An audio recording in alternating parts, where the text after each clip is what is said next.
So we'll start with Good Space Guy and sort of work our way this way, and then we'll come back this way for the next question, and then we'll let you start the last one, Diana. What do you think are the three most critical issues to be addressed here in District 8? The number one issue that I'm concerned about is unemployment. So officially in King County, the unemployment rate is just under 8%. The true unemployment rate may be more than 16%. So our economy has been sabotaged. Sabotage is real. I tell people this, but doesn't seem to penetrate. So when you have a sick economy, you want to go to an economist. I'm an amateur economist. When you have a sick body, you want to go to a physician. So for the sick body, go to a physician. For a sick economy, go to an economist. When I say amateur, I use the word amateur with the meaning a lover of. So I'm a lover of economics. I'm also an amateur astronomer, so I see the big picture. What are the three topics? The three topics. So jobs? Okay, I want King County to be part of the space program. So the destiny of the human race, the destiny of your children and grandchildren and grandchildren will be the colonization of orbital space. Most people don't realize this because they haven't studied orbital space colonization, but I have, and so I know what's coming. I'm also an investor. I say I'm an amateur investor. And so it's important for an amateur investor to know the future. I'm also an amateur millionaire. And the third priority as you see it? Thank you for getting me back on track. That's what I do. Okay. You're doing well. Yeah, thank you. Okay, the third priority in King County is parking. So people pay a lot of gas tax. And since you pay a lot of gas tax, when you go any place, you should be treated like royalty. The parking place should be waiting there ready for you. So if I'm elected, I plan to make it much easier for people to park wherever they want to go in King County by using part of the gas tax that you're paying to provide more parking. Parking should be considered part of the road system. Thank you, Good Space Guy. Joe, what do you see as the top three priorities for King County? Sure. The top three priorities for King County are transportation, economic development, particularly jobs, and the environment. Transportation. I'm pleased to have already played a role in making sure that the funding was in place for the replacement of the South Park Bridge. And right now I'm advocating with my colleagues on the council to make sure that we support the congestion relief charge, the $20 temporary license fee to support Metro Transit and avert 17% cuts in Metro, while a long-term permanent solution is arranged. Economic development, back to the South Park Bridge. That bridge construction will create 120 workforce jobs, and another action that I took as a council member just this week was supporting the development of the north lot, north of CenturyLink or Quest Field. That will bring much-needed residents into the Pioneer Square neighborhood and commercial opportunities, but actually, more importantly, in the short term, over 2,500 jobs again into our community. Environmental protection. County needs to make sure we're protecting the standard of living, the quality of life we all seek and enjoy here in King County. And in particular, I'm proud of the work I've done to make sure that the county purchased the former gravel mine on Maury Island to make sure that it was not developed into an expanded gravel mine barging through sensitive habitat along our shoreline. In fact, King County Parks now owns the largest undeveloped stretch of shoreline, almost a full mile, in Central Puget Sound. Sorry, I live on Back Island. Security, could you take care of that? Thank you, Joe. Ms. Toledo. Well, I think the top three priorities depend on who you talk to in our communities. In West Seattle, when you talk to senior citizens, they're concerned about being able to afford to stay in their homes. They're concerned about rising property taxes. They're concerned about rising taxes on fixed incomes. You talk to minority communities, they're concerned about having a voice and a place in our community where they can raise their children and belong. And we talk about social justice issues in King County government. Transportation is something that affects all of us and has affected us more and more with the viaduct replacements and projects around here. King County government has its hands in very critical areas. I think the school systems are something that we haven't had a large role in, that I believe the county can have a larger role in. The arts programs in schools, many of you have seen the reports I put out and cited many examples of how important it is to get funding back into our schools and stop funding elitist programs and adults who have, are getting hundreds of thousands of dollars in commissions because of the relationships they have. And put that money directly into our schools, directly into our children. The arts is so important. It's a great way to level the playing field economically, socially, and so there are a lot of different areas that King County traditionally helps. I think in times like this, with this economic downturn, we as the King County government, as leaders, have to look for ways to help in areas where our communities need us the most. Thank you. Woo! Thank you. Thank you. So, well, Joe, we'll start with you this time, and we'll go this way from my right to my left. Last Saturday, I was in this building. There were over 1,000 people here, and Jim McDermott, the other McDermott, as I like to refer to him, we're talking to people about jobs and some of the issues that you three just mentioned. Also, Dow Constantine, the county executive, was here, and I had a conversation with Dow, and he talked about bus service.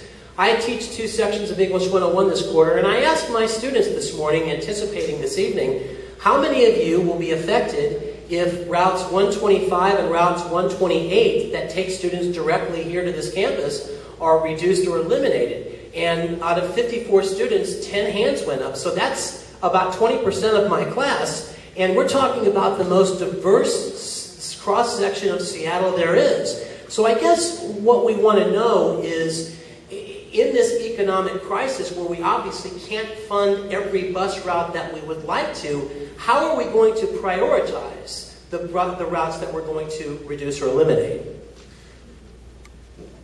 A number of steps have been taken over the last several years to make sure that we're prioritizing it right, but also to make sure that we're getting the most efficiency possible out of Metro Transit.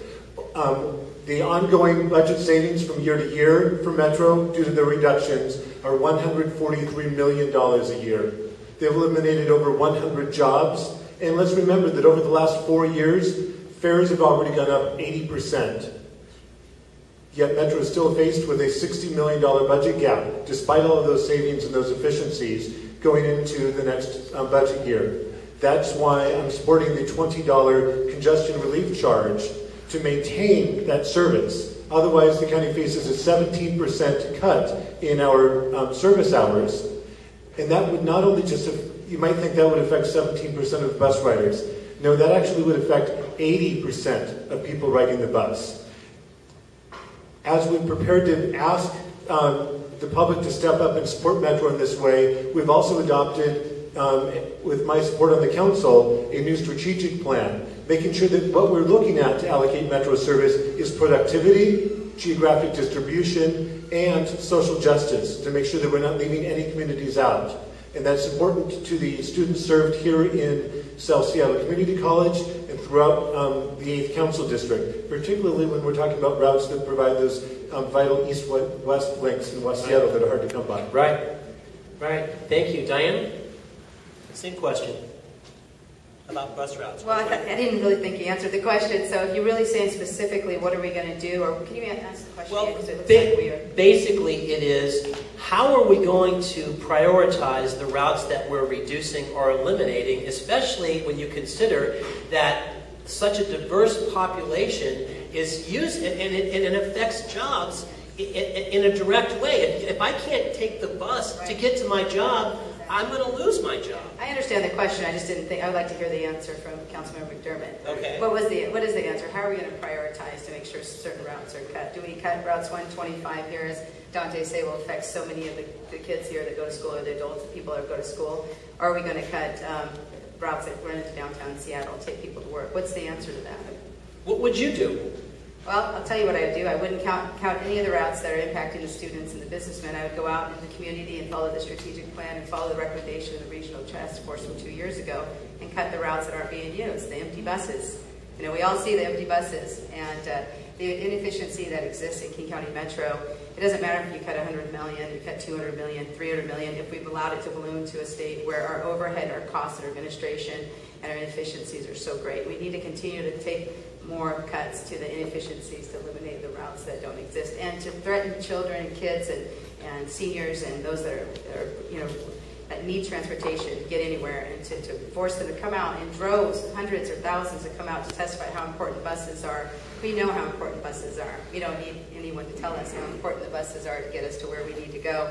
We need to provide those services. They're critical services. We need to eliminate the waste of inefficiency in King County government, the overhead, the management, the public relations, the PR. So what about this proposed 20% car tab fee that Mr. McDermott brought up? Are you opposed to that? Are you in favor of that? And I'm opposed to it because it is certainly a regressive tax. $20 to be charged to, it may not mean a lot to someone that makes a lot of money, but to someone who's trying to license their 1976 Chevette versus their 2011 Lexus or Cadillac, it's a big difference. $20 means a lot. And I think for us to look at that regressive tax in that way instead of making the cuts where they need to be. And with 15 years internal experience in King County government, working directly with Metro on many projects, I know that there is waste and inefficiency in our positions. They talk about 100 positions that were eliminated. I've been trying to get some information on that. I saw another report that said there are 70 positions. Many of those positions are those consultant positions, the friends they hire back to help them do their jobs, the liaisons, the additional positions. And I want to see why are we cutting back service hours? Why are we even telling our communities that we're going to take away vital service hours that we can't live without, that this community needs to stay strong? Thank you. Good space guy, how about you? Bus service as it's directly related to West Seattle, and specifically routes 125 and 128, which, and can I just say for just a second that Dante Apsina and Joshua Clark are the president and vice president of South Seattle Community College students. I want to give them a shout out for being here, guys. So, good space guy, what do you think? Do we send them all to space colonization, or what are we going to do? It's coming. When I first started my university career, and I became sort of a professional student, so I was a student for many years. When I first started, I bought a van to live in to cut my housing costs, and I bought a motor scooter to get around for very little money, and that worked rather well. But then the police hassled me with living in my van, so I moved in with a roommate. And ever since then, I've been usually living with roommates. And when you live with roommates, you get a lot of investment money that you can invest in the stock market and become prosperous. So if you can keep your living costs down, the students here at South Seattle Community College, which is actually in West Seattle, strange. Why isn't it West Seattle Community College? If they buy vans to live in, as I did, and become supporters of the police, and buy motor scooters, it really makes education much more affordable. Now, if you look at the demand curve for labor is a scarce resource. And so the demand curve for labor, which sort of looks like this, it slopes down to the right. Down to the right. This is high cost and this is low cost. The lower you go on lowering the cost, the average cost of labor, the more people you want to hire. So since I want to abolish the minimum wage and unsabotage our labor market, so anyone can get a job, if we unsabotage our labor market by abolishing the minimum wage, more people can get work, part-time work for students. So students can... So they wouldn't need buses? I'm trying to get you back on the bus topic. Right. And instead of laying off bus drivers, if we just lower their compensation level, society can afford many more bus drivers. Okay, let's go to the last question because we've only got 20 minutes for this segment and we're just about up. Ms. Toledo, we'll start with you for this final question. Do you have any concerns about the Veterans Levy? I believe that's Prop 1 dorsal. Am I right about that? Isn't it Prop 1? Yes. Will it replicate... No. The Veterans Levy is Prop 1. Prop. King County Prop 1. King County Prop 1. By the way, you should have got your mail-in vote ballot in the mail today, so be sure to check your mailbox when you get home. Do you have any concerns about the Veterans Levy, and will it replicate any existing service in your opinion? Clearly, we desperately need to do something to help our veterans coming back. I mean, I can tell you, Diane, I got students in every single class I teach who suffer from acute PTSD, and they're struggling to survive. And I feel like a lot of times, you know, God bless Patty Murray, our government is abandoning these people. So what do you think about this Veterans Levy, and do you think it's replicating other service already available? What's your take on that? Well, I couldn't agree with you more. We owe it to our veterans. My father joined the military, U.S. military from the Philippines, to come here in America, had a chance to get a U.S. citizenship and have a better life. As did his brothers, as does my cousins, and other family members are currently serving in the U.S. Air Force and on the way over to Iraq. And so I couldn't, and not just my family, of course, people in our community and others. So we need to support the levy. The question is perfect. But what we need to look at is, are there anything that's duplicative? And that would be something I don't have off the top of my head. I'm not sure. I would like to take the time to dig into that more and to find out. One of the nice things about running for office is people in the community know that they hear me or they see Tracy put this up on the West Seattle blog. I'll start getting phone calls. People will call me and say, I'll tell you where the duplication is and what we can do and how we can do it better to serve our community. It's one of the wonderful things about running for office is that you get a chance to hear firsthand from people who really know and who really have the answers. So I don't pretend to have all the answers up here, but I'm glad you're asking the right questions. Right. Yeah, we're not too shy in West Seattle, are we, folks? Not at all. Not so much. No, really. And also, just before I go to Good Space Guy, I just want to say that the reason for us to be here tonight is really twofold. It's to hear what the candidates have to say about the various issues, but it's also for the candidates to hear what you've got to say about the various issues. So when you bring that up, Diana, about listening and learning what the issues are, I think that's just a critical part of what a well-educated candidate and informed candidate does. So thank you for mentioning that. Yeah. Good Space Guy, what about you in terms of the Veterans Levy, Prop 1? I'm opposed. I come from a military family. My father was a career soldier. We were stationed in Germany. I learned my German in Germany. And I like the idea of treating all citizens as same. And instead of welfare, I like the idea of workfare. So I want us to unsabotage the economy. I can't unsabotage it. If I don't come into power, or if somebody with economic knowledge doesn't come into power, this unemployment is going to continue and continue and continue. But if people with economic knowledge get elected to office, then we can unsabotage the economy, and instead of having extreme unemployment, we can develop a labor shortage. And matter of fact, when I lived in Stockholm, Sweden, where I learned my Swedish, there was a labor shortage. So I know labor shortages are possible. This unemployment is unnatural. It's just because the economy is sabotaged. So if we unsabotage our economy, which requires economic knowledge, then everyone can get work. And I've been advocating hiring people as helpers in King County. So I wanted helpers for the police, helpers for the hospitals, helpers for for the libraries, helpers for all the functions of government. So just so I understand, so why are you against the levy again? Well, it seems to me it discriminates against other citizens. Okay. Welfare for a small group. And as a soldier, I was a soldier also. My father was a soldier. I was a soldier. Thank you for your service to our country.